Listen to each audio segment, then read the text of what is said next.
So this is the program. I'm gonna kind of talk through it. I'm gonna hit the high points. So like I said, there's 10 facets of resilience, and this kind of walks you through some how to teach them. I kind of consolidated a few, but I'm going to consolidate it even more for the sake of time today and really hit on 3 main ones. So these are the manuals. That's what they look like. I just showed them to you. The Building Resilient Kids is the one for schools, and kind of any context, whereas the Building Bounce with Kids is a faith-based manual. So just know that. So this is a cute little kiddo, isn't he cute? So this is Building Bounce with Kids. The 3 main areas are that laying that secure foundation, that connection. Now, when it's our children, it's easier to do this, okay? If you're working with children, you're not going to be able to go and build for them a secure foundation, right? Like that's not, but like I said, the research indicates it just takes one attuned adult to start the process, to start laying that groundwork of safe. So I remember I was doing a group years ago, and we were doing that, when's the time you felt safe, calm, and connected, okay? And she says, I can't think of a time. I don't know what that feels like. And so I said, well, actually, the question was more around joy, because it was a life model format. Like when was the time you felt joy? I don't know what that means, right? Okay, let's break it down. Safe. Can you ever think of a time you felt safe? No. Can you ever think of a time you felt like calm in your body? Well, I don't even know. But when I said connected, she said, you know what? I had a foster parent for 6 months who had a horse. And that horse, I remember going out after school and just like sitting with that horse. And for whatever reasons, I felt something different, and it felt good. And I'm like, all right, we're starting there. That's our first brick, right? So then she could remember that time. She could remember being with that horse. She could even go be with a horse and kind of like continue to build on that foundation. So we can do that for kids. We can be maybe that one person who sees them, believes in them, and is willing to be a regulated nervous system for them. And that will just lay that brick. And I taught these classes for years, and I had these kids come back and say to me, like, I couldn't really do the work when I was at home because it wasn't safe. But I remember, like, once I got out of the house, all of it came flooding back to me, and I was able to, like, build on the foundation. And I thought, that is so fascinating to me. But you never know, as a teacher, as a child care worker, as a Sunday school teacher, you never know what you're imparting to them that maybe will be finally realized years down the road. So it is a powerful truth.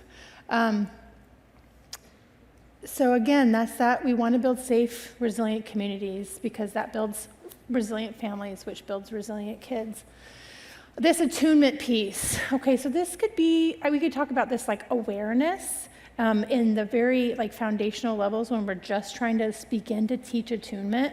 There's a lot of research out there on empathy and how, like empathy is taught. It's something that kids are taught. So I would say that's like the mature adult is empathy.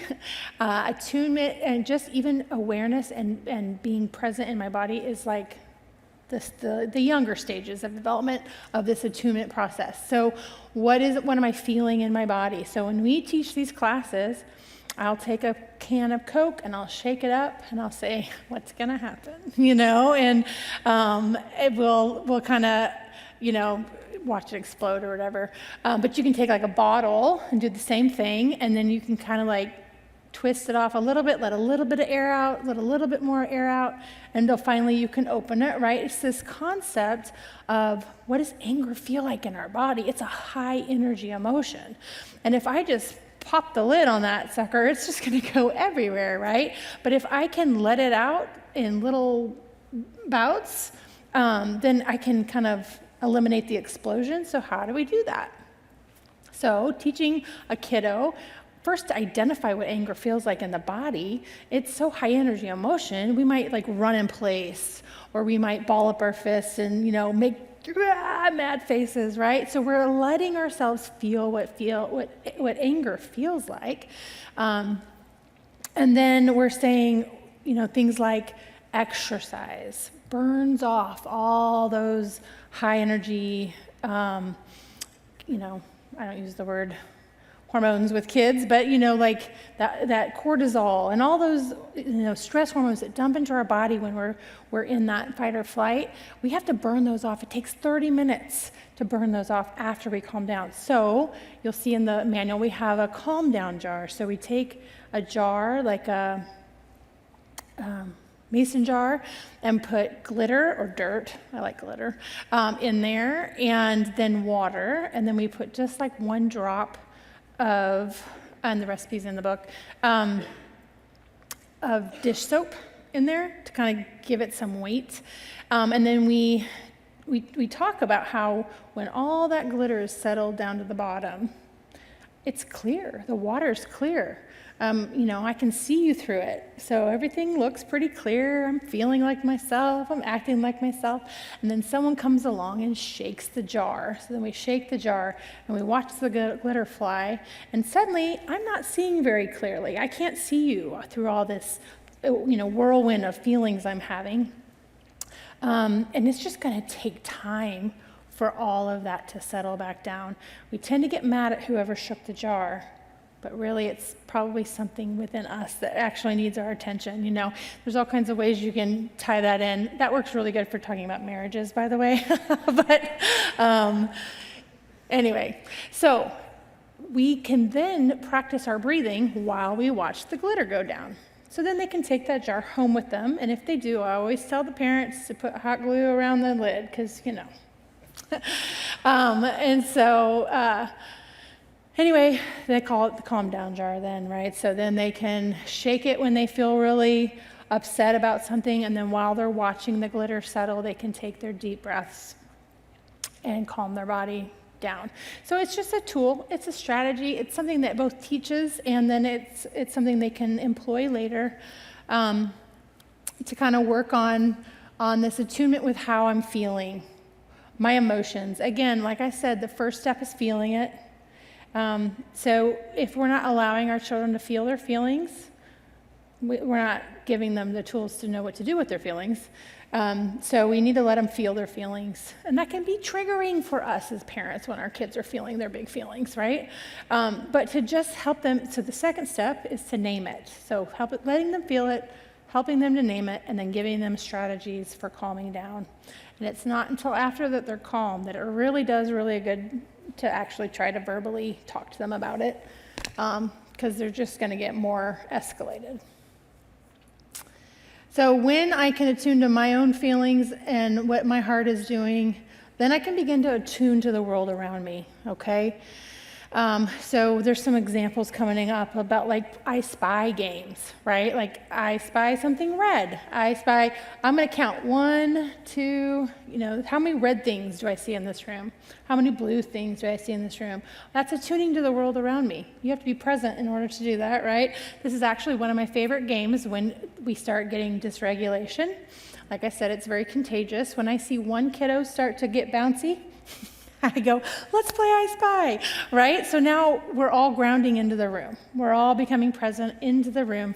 And whenever you start talking about emotions with kids dysregulate, right? And we can talk about emotions with adults, and adults dysregulate. So it can be dysregulating just even having the conversations around emotions. So just to know that, and we don't have to judge that, just to kind of recognize that, like, yeah, it can be, we can have an emotional reaction in our bodies when we start talking about some of these emotions. So being equipped with some of these games and tools can kind of be helpful.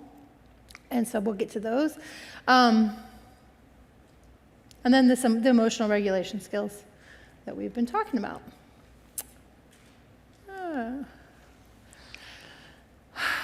We've already kind of said all this, but a healthy connection is felt in the body, calms the nervous system, teaches the assessment center that connection is good. Creating safe spaces for healthy connection to happen is very powerful. And then just learning what feels safe. So how do we teach connection and trust to kiddos that we're working with? This can be done at home too, but this is really kind of in the context of trying to create high connection, high sensory engaging environments for kids to learn these things. So that felt safety is super important. That comes from schedule, predictability. That predictability is huge for kids who've had a lot of chaos. So if you know a kiddo you're working with has not had a lot of predictability and they've had a lot of chaos, they're going to need a lot of structure, because that is where they start to build that sense of what can I expect. And so there was a story about a mom who, that was really the hard part of the day was breakfast, because the kiddo didn't know what to expect from the day. And so they would spend all breakfast rehearsing the day. This is what the day is going to look like. This is what, I have clients who have come out of complex trauma who have a lot of anxiety just getting in the car and going somewhere. So because they don't know what to expect. I could get in a car accident. Something bad could happen, right? A lot of them, I'll have them come early, and they'll get to come 30 minutes early, walk around the building, make sure everything's as it should be, and then there's a prayer room they can sit in and tell the time if they need that, because they didn't have predictability and they're just not sure what might happen next. And so we can honor that, right? And so for our kiddos, they need to know the structure. They need to know the schedule and the predictability. So really working that in, setting the rules for kindness and healthy boundaries, right? We all need to know what to expect, right? Out of behavior, what's going to be expected of me. Felt safety calms the assessment center. So that's what we're trying to do. We're trying to send those messages that says you're loved and you're safe. Because that amygdala, and especially with people who've had trauma, is going to be really, really hyperactive, meaning constantly scanning for the danger. Where's the danger? I know it's here. Where's the danger? I know it's here, right? So the more safety cues we can send, the easier they will be able to learn how to calm. Eye contact is actually both extremely beneficial neurologically, but it's also really threatening, okay? So some kiddos are not going to be able to give you their eyes, and that's okay. We don't have to force that. But if they're willing to play a game, remember, they learn 20 times faster in the context of fun, that involves eye contact, it will start to train that nervous system that, oh wait, eye contact can be fun. We can even feel good, and it's not so scary. And so there's some games you can play that involve the eye contact, like that. Now you gotta be careful with this one, but that slap game, where you're trying to slap. Know your context, your kids. But there's another one where you have cotton balls and straws, and you're trying to blow your cotton ball down, but you have to make eye contact with the person, your opponent. So you're trying to, blow the cotton ball down. There's a few other ideas in there, but anything that incorporates eye contact. I mean, even Simon Says, right? And some of those mirroring games. Mirroring is actually a really powerful way of building neural pathways in your brain. And so that follow the leader, Simon Says, walking on your toes, just silly things but if you're making that eye contact and then doing the activity, you're kind of building not only the reciprocity is the word, you do something, I do something, you do something, I do something. It's like a ping pong ball, right? That reciprocity is what helps them learn that connection can be safe and it can be fun. And this is what they're looking for. If you've ever played a game with a kid, they're like, now you go, right? So they like that. They like that sense of I do it, you do it. So anyway, keep it light, keep it fun, but those are ways you can start to learn to lay some of those foundations of connection and eye contact. This is how's my engine running. So we make these plates, and they have their little, and so we check in all the time. How's your engine running? Okay. Sometimes it's high, sometimes it's low. Right after lunch, it's usually low. So we might have to get up and do some jumping jacks, or, do do some silly games to just kind of get our engine back into that optimal zone. If we're running really high in that red, we might need to stop and do some breathing, something that might kind of help us calm. So it's just a way to teach it to the kids. And then here's the slide I was looking for earlier, the gas pedal and the brake. Just recognizing that, being in the green, right? And when we're in the green, we're ready to connect. We feel like ourselves. We're acting like ourselves. But we can get stuck revving too high or revving too low. So how do we navigate back to the green? Here's a calming activity I like to do with kids. Sit or stand really tall. Sometimes we might reach our arms up to the sky, reach down, touch our toes, right? We're just, and then coming back up to where we're standing really tall. And then we take a deep breath and hold it into our belly. Teaching belly breathing to kids, you can have them lay down and put a piece of paper or a stuffed animal on their belly, and they actually want to watch it go up and then back down, And so that's teaching them how to breathe into their belly. And then that long exhale, and then think of something that makes you smile, right? So it's kind of a double whammy with the breathing and the appreciation. But it's something that I like to do quite often when I'm in a situation with a group. This is the special trauma consideration. So just recognizing that kids who've had trauma, whether it's A or B, will have a harder time connecting and learning to regulate their nervous system or tuning to themselves or others. It'll just be harder. But that high connection and high sensory engagement will help fill in those gaps. So TPRI is a great resource if you are looking for more ways to implement high sensory, high connection aspects into your home. It's a fantastic resource.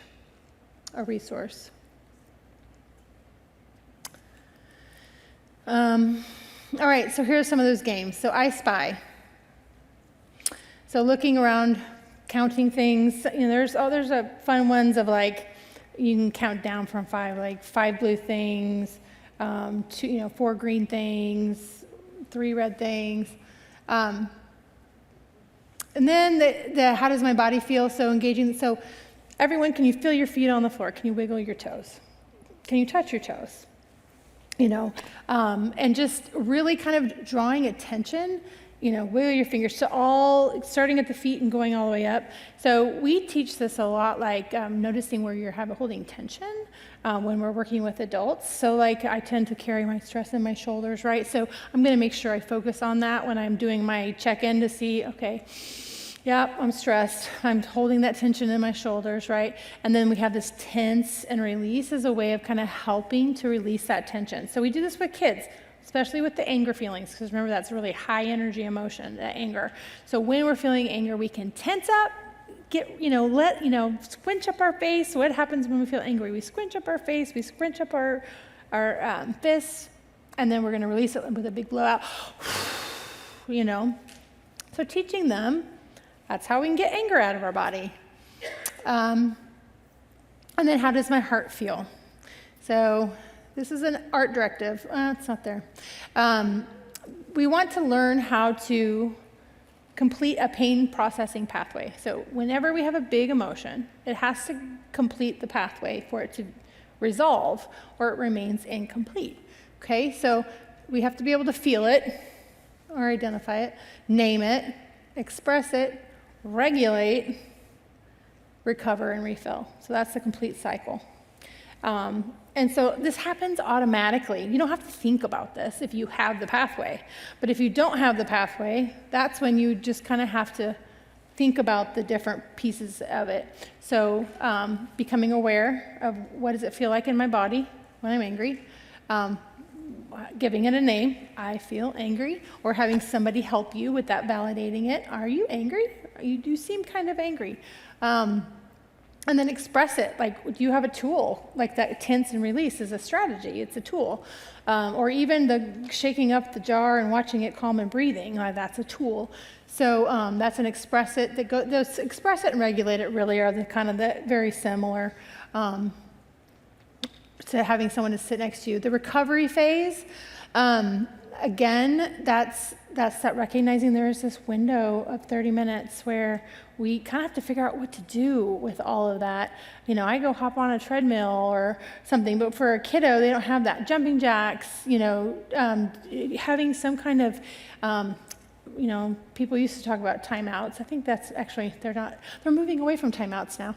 But I like time ins, right? So it's go and get your bounce box and come sit next to me and engage with sensory things.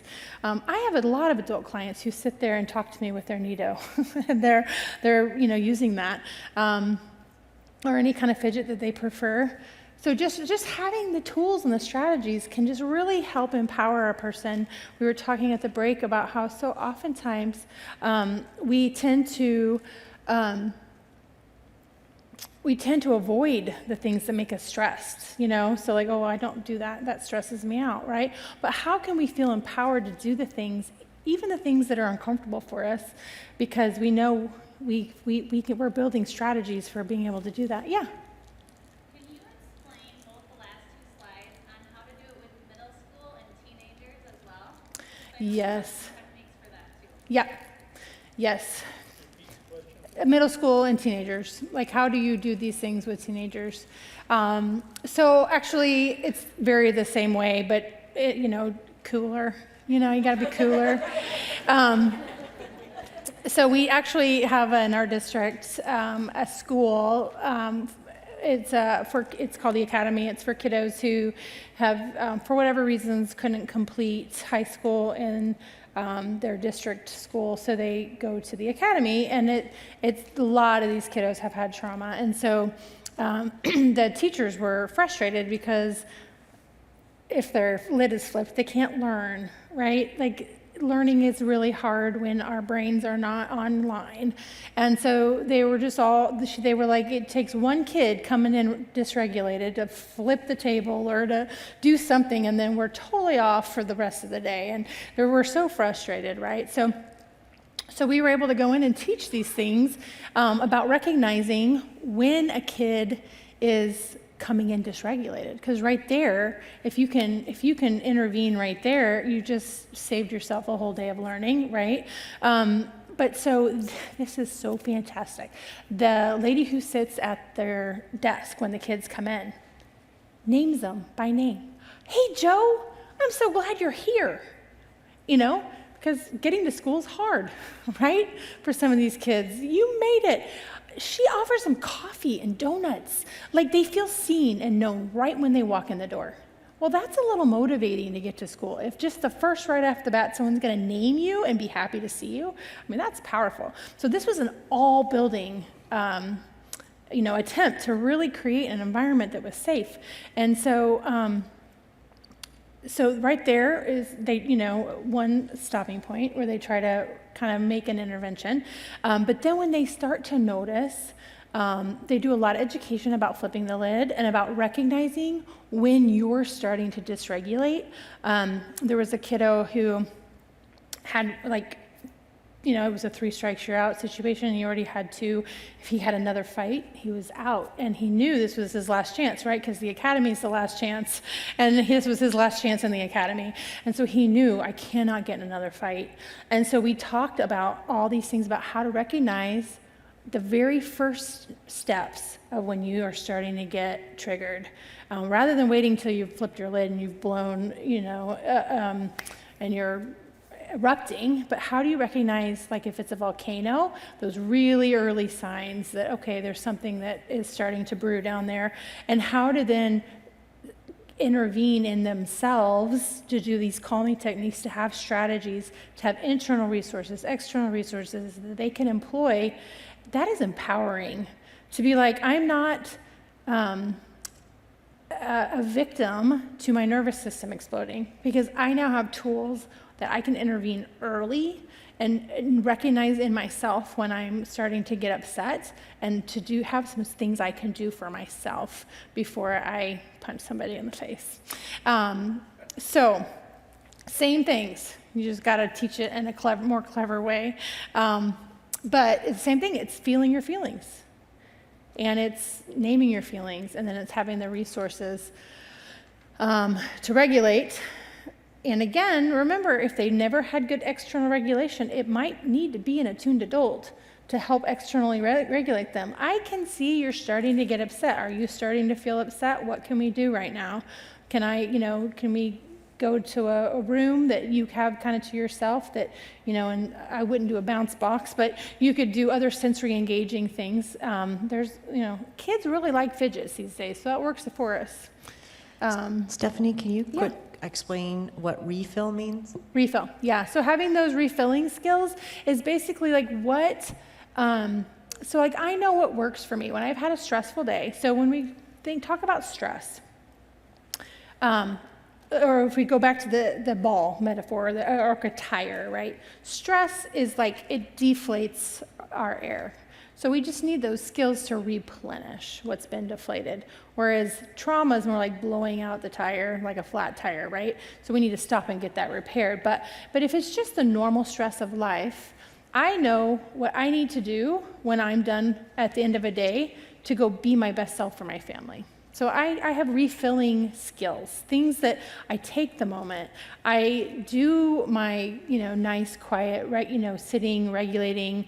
I build in a rhythm of rest into my day so that I'm not so tired at the end of the day. Those are those refilling skills, those replenishment skills. So I would just say, what speaks to you? What calms you? To know those things and incorporate them into your day as a way of refilling. So this is a way of just helping people to practice naming their emotions. You can do it with markers and paper. You can do it with Play-Doh. How my heart feels, have them do a key, all the different colors, and then like what colors mean what emotions. So blue for me might mean sad. It might mean something for you different. That's okay. Red might mean anger for me. Maybe orange is angry for you. I don't know. But you notice there's patterns to what colors people choose. But and then how does my heart feel right now? So recognizing we can have more than one emotion at a time. And just helping to kind of name what I'm feeling right now in the moment. And that will change if we do it again 15 minutes later, So that's okay too. We did a workshop for grief. And so we had Play-Doh all laid out, and we had each kid kind of make their key, decide what they want, and they went and they might pinch off like a whole bunch of blue, but only a little bit of yellow. Yellow might be joy, and they would make their little heart with a lot of blue and a little bit of yellow. So that's just the way to do it with Play-Doh, but you can do it with markers or paint or anything else. It's just a way of like checking in with them. And there's something really beautiful about when they're making the art, they are having an entire relationship with themselves and their emotions in the act of making art. So just having something that they can do with their hands without even talking about it can be really, really helpful. So to offer the markers and the paper and then just have them do the experience. And if they want to talk about it, great. If they don't, that's fine too. But that just the act of making that art has done really good things for them in helping them to build those pathways and process. So you guys did the bridge to Peace Island already. What I'd love for you to do, I had you do 2 ideas, is to go back and fill 3 more. So if you got any takeaways from the day, just kind of jot those down and just, maybe you'll try this or I'll try this next time, that kind of thing. That hand is a connection. So we'll have them just identify who are their external resources. So it can be people, places, or things. And I always open it up to people, places, or things because some kiddos are like, I don't have 5 people, But I have them put their name in the hand and then, what are your 5 external resources, people, places, or things that you feel safe, calm, or connected. And even that can be a process to come to. So I offer that as just to be careful with these. If like you see a resistance, some kid is giving you resistance, there's a reason that they're resisting this, is because it's triggering something for them. But if you say, have them do this and they just whip out 5, then you'll know they have external resources, and that's great. And then you can keep reminding them of like, you've got amazing external resources. Have you talked to your mom about that? Have you talked to your Nana or Papa about that? You know, that kind of thing. And then I already told you about the bounce bags or boxes, whatever. Taking thoughts captive. So I told you we weren't going to really get a chance to go too deep into the beliefs one, and we are at noon. So, but this is, I do it on paper. You know, they may identify. We do it like garden talk, you know, like if they're weeds or flowers, you know, like identify the weeds. What are things that you tend to hear in your head or think about yourself that don't feel good? You know, like those shame messages. I'm ugly, I'm stupid, I'm alone, you know, all those things. Those are shame messages, those are weeds. And then what are the good things in your garden? What, you know, the flowers that you want to keep and you want to water and make them healthy. And so that might be their resources, their people, places, and things. That might be truths that they know, like what does you know God say about me? I'm chosen, I'm loved, I'm His, you know, all those things. He's got good plans for me. Like those might be an example of truth that we want to nurture and keep in our garden. So it's just introducing this concept of just because you think it doesn't make it true. And you can pull that weed and you can put truth there. So it's just a way of teaching it to them. All right, and this is kind of my last slide here. This is if we're building a bounce cake, what are the ingredients that we need? So that lots of secure attachment and healthy connection, understanding myself, my strengths, my challenges, my own heart, my own story, my own emotions, healthy beliefs, and again, that is something kids need attuned adults for, because they can't always make the meaning, that back to that word, meaning makers. They don't always make meaning that's very helpful. My son got in the car one day and he said, I suck at basketball. He was like 1st or 2nd grade. I was like, wow. What? First of all, the language, but secondly, like, what made you think that, you know? Well, he had, in PE, something had happened and he hadn't done very good. And I said, well, have you ever played basketball before? You know, do you have the skill? And he's like, well, I mean, I guess not really. I'm like, well, should we maybe like learn the skill first and then decide if we're good at it? Oh, well, yeah, maybe. Okay, right, so that was an example of an attuned adult helping him to kind of think through the narrative, the story he told. He just went immediately to like, I am really bad at this. And we were able to kind of think through that a little bit. Okay, so that's an example of how an attuned adult can help that narrative shifting situation. So emotional regulation skills, replenishment skills, and then you mix well. Using lots of storytelling. Kids like to tell stories. This is how they make sense of their world. They'll tell you the same story over and over and over again. So just to recognize that's their brain making sense of the world, and that's good, and you can interject some beautiful truth into that story making and help them do that work of storytelling. And purpose and identity is what comes when that is baked. So they learn who they are in that context of relationship. We know that from the neuroscience. And they also get their purpose out of their sense of identity. So it kind of it grows on itself. So it's just a beautiful gift that you can give a child. Thank you guys so very much for being with me today.